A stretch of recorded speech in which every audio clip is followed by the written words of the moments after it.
Até aqui, você já deve ter percebido que a história de Adeodato é complexa. Como líder, ele esteve em uma posição onde deveria tomar decisões difíceis que mudariam o rumo da Guerra do Contestado e das inúmeras vidas sob seu comando. Entre dilemas impostos pela guerra e escolhas difíceis, sua liderança foi marcada por tensão, coragem e, por que não dizer, contradições.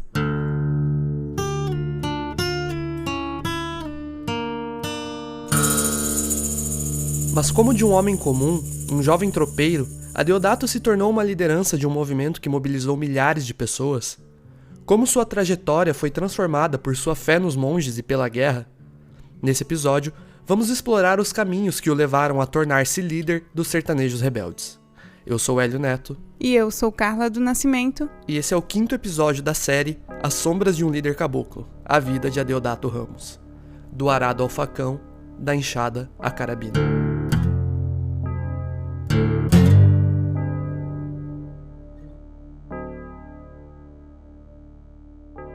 Esse podcast é uma produção do Laboratório de Imagem e Som da Universidade do Estado de Santa Catarina, a UDESC. Faz parte do projeto Estação Contestado e conta com o apoio dos pesquisadores do Grupo de Investigação do Movimento do Contestado, e foi financiado por meio do edital de fomento à cultura da Lei Aldir Blanc da Prefeitura de Caçador, Santa Catarina.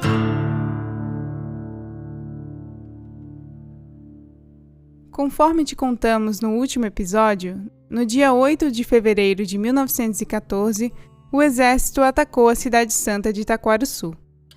Depois de 4 horas de bombardeio, a cidade foi completamente destruída e boa parte de sua população massacrada. Aqueles que conseguiram fugir rumaram para a cidade recém-fundada em Caraguatá, buscando refúgio. Visando suprimir o avanço do movimento, no dia 9 de março de 1914, uma tropa composta por 900 soldados e mais algumas centenas de vaquianos foi mobilizada e avançou em direção a Caraguatá, com o intuito de destruir o novo acampamento caboclo. O exército estava confiante em mais uma vitória rápida, mas desta vez as coisas foram diferentes. Pouco antes de chegar à nova Cidade Santa, os soldados foram interceptados. Os sertanejos tinham posto em prática a estratégia de fazer emboscadas e partir para o confronto corpo a corpo, o que foi um sucesso. Eles conseguiram impedir o avanço do inimigo e isso custou ao exército mais de 50 baixas e diversos feridos. Enquanto a batalha ocorria, não muito longe dali, no meio do mato, 2 amigos observavam tudo atentamente. Um deles era Pedro Carlim, um comerciante local, e ao seu lado estava um jovem tropeiro que ainda não sabia, mas em poucos meses passaria a liderar os sertanejos que observava e se tornaria um dos homens mais procurados do Brasil. Seu nome? Adeodato Manuel Ramos.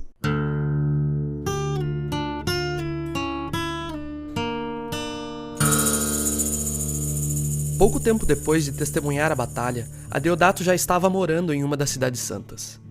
Ele deixou de ser um mero espectador para fazer parte da Santa Irmandade.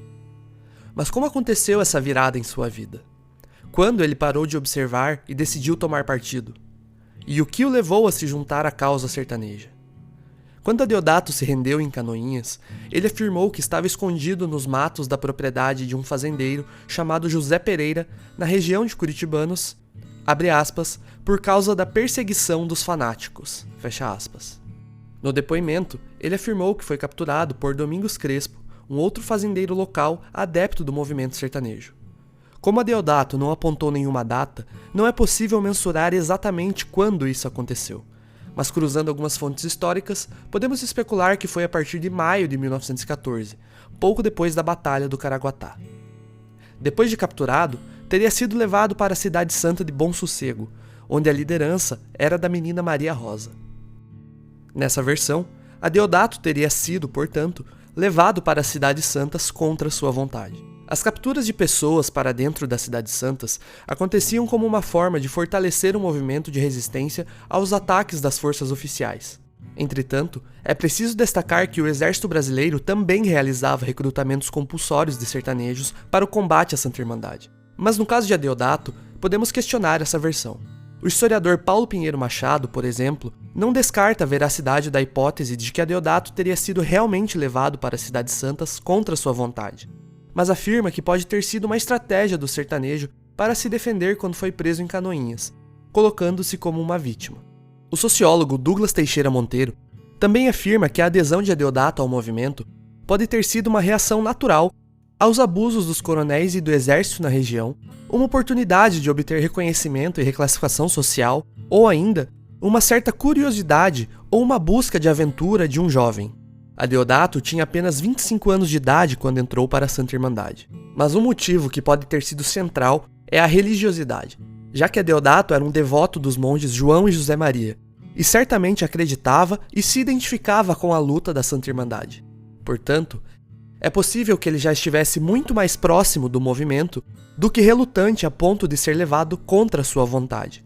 Independentemente de como e por que ele passou a fazer parte da Santa Irmandade, mais cedo ou mais tarde, sua participação na guerra mudaria o curso de sua história e de milhares de sertanejos do Planalto Catarinense.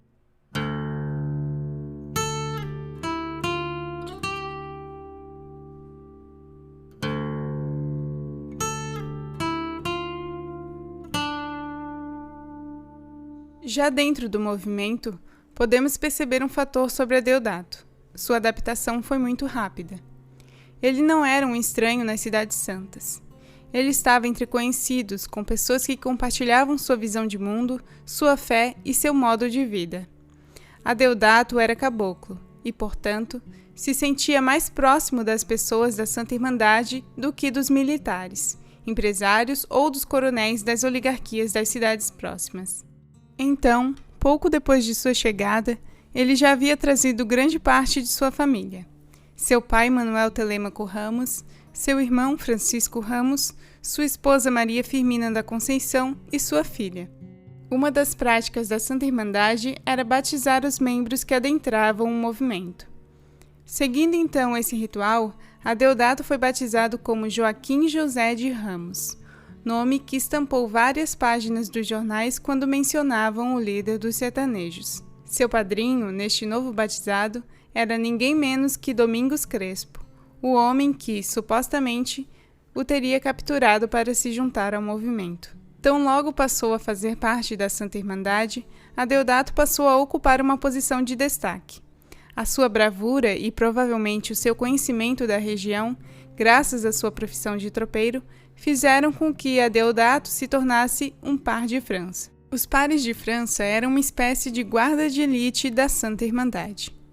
Era formada por 24 homens divididos em 12 pares, escolhidos por serem os mais fortes, melhores atiradores e combatentes, e também os mais devotos dos monges. Qualidades que, sem dúvida, Adeodato possuía quando entrou no movimento, e que demonstraria no futuro liderando a Santa Irmandade. Como domador de cavalos e tropeiro, ele sabia conduzir os animais e conhecia muito bem o território.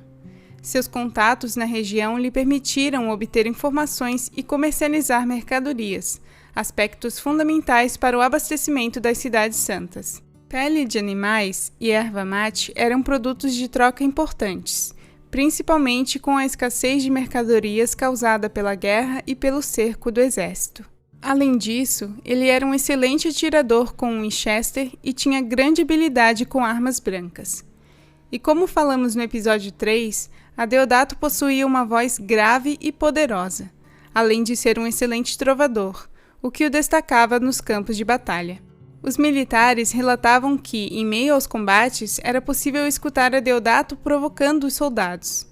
A sua voz potente era ecoada no campo de batalha, ironizando os inimigos e proferindo ofensas, além de conduzindo e motivando seus guerreiros. Foi também nesta fase que Adeodato conquistou a total confiança de uma das principais lideranças do movimento, o chefe de briga Francisco Alonso de Souza, o Chiquinho Alonso.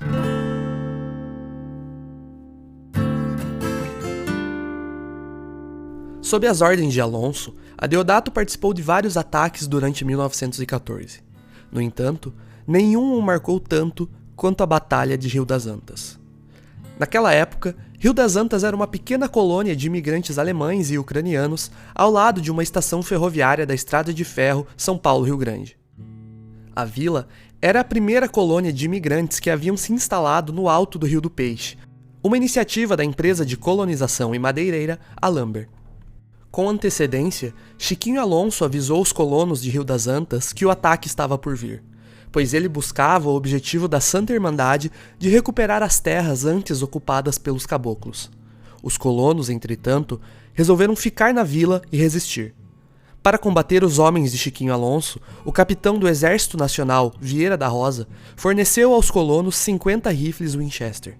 Foi assim, então, que no dia 1º de novembro de 1914, um piquete de 35 caboclos, vestidos com chapéus adornados com fitas brancas e carregando uma bandeira retangular branca com uma cruz verde no centro, símbolo do movimento do contestado, avançaram sobre Rio das Antas após suas tradicionais orações de combate.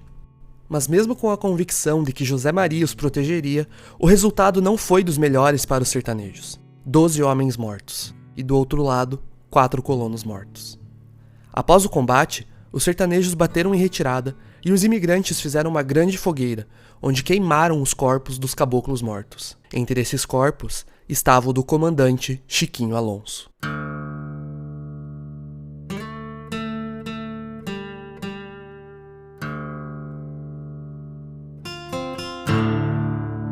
Os sobreviventes da Batalha de Rio das Antas voltaram para a Cidade Santa de Caçador, que era o principal acampamento dos sertanejos, com a derrota sobre os ombros.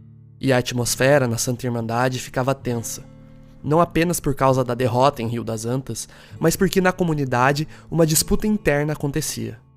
Com a morte de Chiquinho Alonso, Eusébio Ferreira dos Santos e a menina Maria Rosa, que representavam uma liderança espiritual do movimento, passaram a considerar uma negociação de paz com as forças do governo. Do outro lado, Elias de Moraes, um homem de prestígio na comunidade, acreditava na expansão do movimento e na derrota das forças oficiais.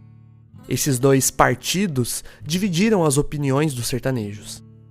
Considerando que negociar com o governo seria uma traição, Elias de Moraes mandou chamar Adeodato para a Cidade Santa de Caçador. Ele sabia que o nome de Adeodato tinha peso entre os combatentes e demais caboclos, e por isso fez uma proposta direta: ocupar o lugar de Chiquinho Alonso como liderança. Adeodato, entretanto, prontamente rejeitou a proposta de Elias de Moraes. Ele não estava interessado na liderança. Em vez disso, decidiu partir para a Cidade Santa, onde estava Domingos Crespo, seu padrinho dentro da Irmandade, para continuar no movimento como um caboclo qualquer. Seu padrinho, entretanto, tinha bastante influência sobre ele, e ao saber que ele tinha negado assumir a liderança, Domingos Crespo lhe disse: "Você tenha paciência, você volte, você vai ficar de comandante." Adeodato, de qualquer maneira, não teria sentido. Mas uma noite, ele teve um sonho que mudaria tudo. Em sua visão, o monge José Maria apareceu para ele com a mensagem de que deveria assumir o comando geral da Santa Irmandade. Quando acordou, ele não teve dúvidas. Isso não tinha sido apenas uma revelação pessoal. Foi uma ordem.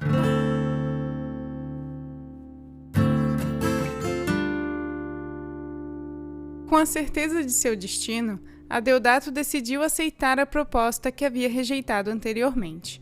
A família de seu padrinho, então, o ajudou em sua preparação para assumir a liderança. Eles o vestiram com roupas brancas, dando-lhe uma presença imponente. Foi assim que Adeodato voltou à Cidade Santa de Caçador, segurando a bandeira branca da Santa Irmandade e proclamando que agora era o novo comandante. As pessoas da Cidade Santa fizeram um evento para legitimar a autoridade do novo comandante. Pelas ruas, os caboclos promoveram uma arruaça ao som de vivas para o novo líder. De Caçador, Adeodato cavalgou para o sul, em direção a Butiá Verde, na região onde hoje fica o município de Fraiburgo. Lá, alguns de seus companheiros sobreviventes da Batalha do Rio das Antas se recuperavam. Ele chegou à noite, gritando vivas e anunciando que havia recebido ordens do próprio José Maria. Sua presença despertou respeito e expectativa. Sem perder tempo, Adeodato reuniu 10 voluntários e foi em direção ao Rio das Almas, próximo à localidade de Butiá Verde, para enfrentar um piquete inimigo. Havia 11 homens contra mais de 30 soldados, mas a estratégia e a convicção estavam do lado da Santa Irmandade. O inimigo caiu, e com ele, quaisquer dúvidas possíveis sobre a liderança de Adeodato. Quando voltaram ao acampamento, a mensagem era clara. Não havia mais debate. Adeodato era o líder. Em um depoimento, Porfírio Alonso, irmão de Chiquinho Alonso, recordaria aquele momento com uma frase que resumia tudo. Abre aspas. A partir daí, as pessoas tinham certeza de que ele tinha que ser o chefe, porque já era. Fecha aspas.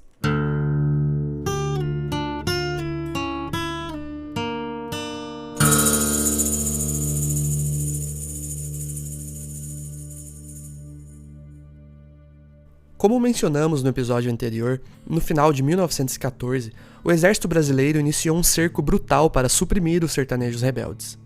Foi exatamente nesse momento que Adeodato assumiu a liderança.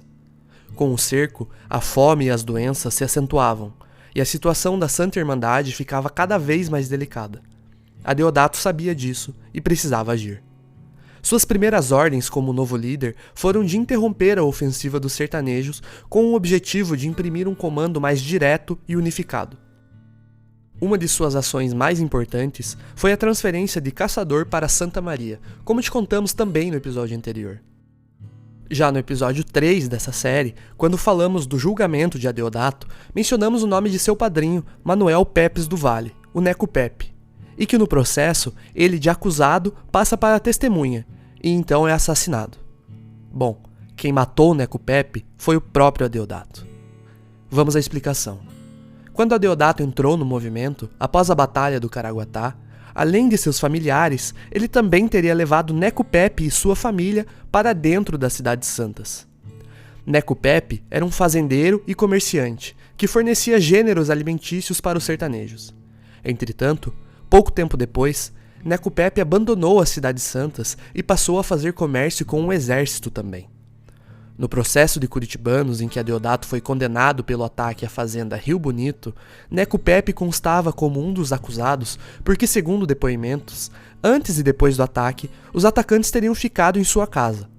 Mas pouco tempo depois, Neco Pepe sai de acusado e passa a ser uma testemunha, sendo defendido por um ofício do coronel Estilac Leal, que abriu o processo, após revelar os nomes de todos os envolvidos no ataque a Rio Bonito, inclusive o nome do próprio Adeodato.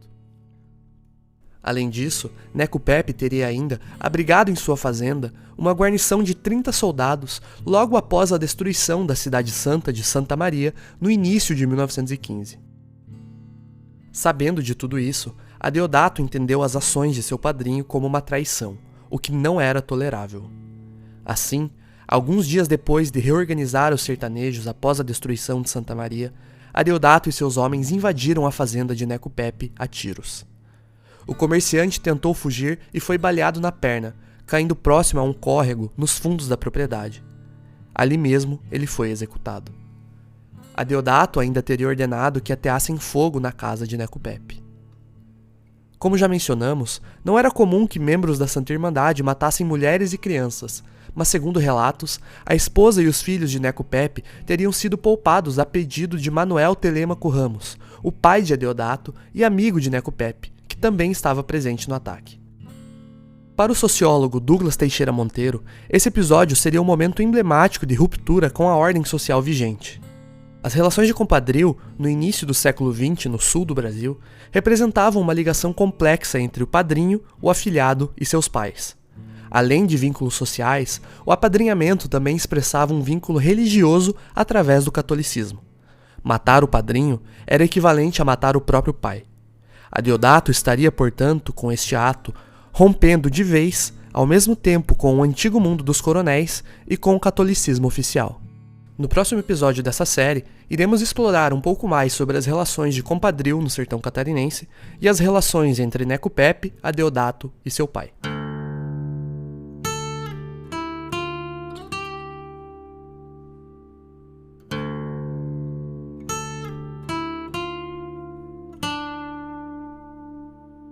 Ainda no primeiro semestre de 1915, um outro crime foi atribuído a Adeodato: o assassinato de sua esposa, Maria Firmina da Conceição. Segundo o relato do próprio Adeodato, colhido pelo jornal O Dia de Florianópolis, ele foi induzido por Elias de Moraes a assassinar Maria Firmina, sob a acusação de que sua esposa estava o traindo com Joaquim Germano. Joaquim Germano, também conhecido como Preto Germano, era um jovem gaúcho que costumava lutar sempre a cavalo, pois mancava devido a um tiro que havia recebido em uma de suas pernas. Germano tinha sido um dos pares de França ao lado de Adeodato, e um importante combatente na defesa de Santa Maria. Segundo a memória local, Germano teria dado o primeiro tiro contra Adeodato. A bala pegou de raspão no líder, que revidou, matando-o. Em outra versão, Germano teria decidido abandonar o movimento. No dia em que juntou suas coisas para deixar a Cidade Santa, 4 homens de Adeodato balearam. No chão, Adeodato teria perguntado: "De que jeito quer morrer?" E Germano respondido: "Mata como você quiser." Na mesma matéria do jornal O Dia, outras mortes foram atribuídas a Adeodato. Além de Eusébio, Maria Firmina e Germano, outros membros da Santa Irmandade teriam sido assassinados pelo líder, como Aleixo Gonçalves e Aureliano Alves. Adeodato também teria confessado o assassinato de Francisco de Paula Dias, o vaquiano Chicão. Após matar sua esposa, consta que algum tempo depois, Adeodato teria passado a viver com Mariquinha, a viúva do chefe falecido Chiquinho Alonso. Os relatos contam que Mariquinha era comadre de Adeodato. Portanto, juntar-se a ela era considerado uma transgressão social e religiosa severa, próximo a uma relação incestuosa. A partir daí, a figura de Adeodato passou a ser questionada dentre alguns caboclos. Mas para o historiador Paulo Pinheiro Machado, é possível simplesmente que Adeodato e Mariquinha realmente se gostassem, e soubessem muito bem dos riscos que corriam e o que sua união representava. Aqui entramos em um momento crucial de nossa história. Segundo a memória local, a partir de então, Adeodato teria iniciado um período de terror interno nas Cidades Santas. Relatos diversos expressam a crueldade dos tempos da liderança de Adeodato. Alguns deles diziam que Adeodato matava 12 pessoas por dia. Outros, que ele não tinha piedade de mulheres e crianças e que os matava para poupar mantimentos. Diziam que ele mandava abrir o ventre de mulheres grávidas para picar o feto. Há quem diga que Adeodato jogava crianças para o alto e os esperava cair com a ponta da espada apontada para elas. Ainda que andava de cabeça baixa pelas ruas e, de súbito, atirava em alguém. Essas atribuições, entretanto, podem ser analisadas levando em consideração as flutuações a que a memória é submetida e também ao contexto de produção de certos documentos. Todos esses relatos foram divulgados e espalhados pelos jornais catarinenses, que foram uma importante ferramenta de combate do movimento sertanejo, além de manipulação da opinião pública. Além disso, segundo Paulo Pinheiro Machado, algumas dessas ações, supostamente cometidas por Adeodato, antes eram atribuídas aos militares e não ao sertanejo. Ainda segundo o historiador, Adeodato teria sido responsabilizado por diversos crimes por seus próprios companheiros, pois nesses momentos finais da guerra, milhares de sertanejos se rendiam todos os dias. Uma estratégia que encontraram para não serem mortos pelo exército foi dizer que só estavam no movimento por medo de Adeodato. O próprio líder caboclo falou sobre essa hipótese quando estava preso em São Francisco do Sul. Ao ser questionado pelo repórter sobre os depoimentos de seus ex-companheiros, Adeodato respondeu, abre aspas, esses cachorros, para se defenderem, vão dizendo todas essas mentiras. Fecha aspas. Por fim, quanto ao assassinato de crianças, em uma matéria do jornal O Dia, de Florianópolis, teria se mostrado triste quando acusado de matar crianças. Segundo o jornal, ele teria afirmado com ênfase que sempre agradou as crianças e que nunca matou ou mandou matá-las.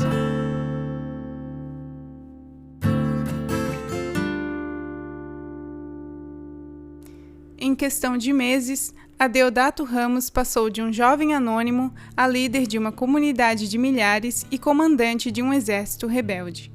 A cada vitória ou derrota, seu nome se tornava mais temido e sua responsabilidade mais pesada. Sem dúvidas, algumas das ações de Adeodato foram polêmicas e controversas, e certamente questionadas pelos membros da Santa Irmandade.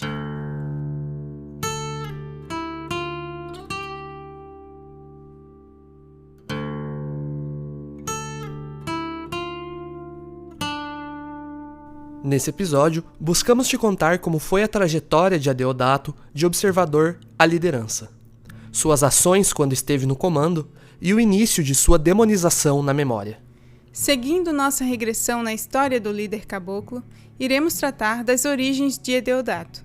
Como foi sua infância, sua vida familiar, como era sua ocupação de tropeiro e agricultor? Essa e outras perguntas iremos te responder no próximo episódio desta série.